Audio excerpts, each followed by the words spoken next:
ओम सदगुरु किशन गिरी महाराज द्वारा गुरु गीता का 12वां श्लोक की व्याख्या और वर्णन।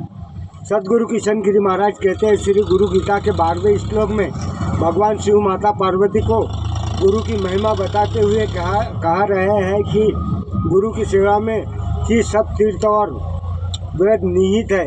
श्लोक सेवा में इसका पाठ हिंदी अर्थ और विस्तार से वर्णित किया गया है। श्री गुरु गीता का 12वां श्लोक। तीर्थ देच्छिये पादे वेदास्त न मुखर रक्षित पूज ये दर्चित तुम पद्मी ध्यान पूर्वकम। पूज हिंदी अनुवाद अर्थ। गुरु के दाहिने और पैर दक्षिण चरण में सभी तीर्थ और मुख में सभी वेद रहित विराजमान है, इसलिए गुरु की पूजा एकाग्रचित होकर ध्यान पूर्वक करनी चाहिए। श्लोक का वाक्य वर्णन विस्तृत व्याख्या।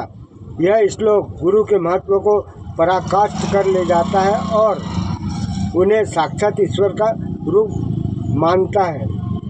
पहला, तीर्थादेच्छिनोपाद दक्षिणाचरण में तीर्थ। हिंदू संस्कृति में तीर्थ यात्रा जैसे गंगा, काशी, रामेश्वर आदि का बहुत महत्व है। इस श्लोक के अनुसार साधक को दूर दूर तक तीर्थों की तलाश में जाने की आवश्यकता नहीं है। गुरु के चरण ही सबसे पवित्र तीर्थ है। वर्णन। गुरु के दाहिने चरण को नमन करने से समस्त तीर्थ के दर्शन का पुण्य प्राप्त होता है। वेदास्तु मुखर्चिता, मुख में वेद। गुरु का मुख ज्ञान का स्रोत है। सभी चार वेद ऋग्वेद, यजुर्वेद, सामवेद, अर्थवेद गुरु के मुख में विद्यमान है। वर्णन। गुरु द्वारा उच्चारित शब्द ही वेद वाक्य है। गुरु का ज्ञान ही सच्चा शास्त्र ज्ञान है जो साधक को भ्रम से मुक्त कराता है। पूजिए। तीसरा, पूजिए दर्चित त्वं तु तद ध्यानम पूर्वकम, ध्यान पूर्वक पूजा। गुरु की पूजा केवल शारीरिक पूजा नहीं बल्कि यह श्रद्धा और समर्पण का विषय है।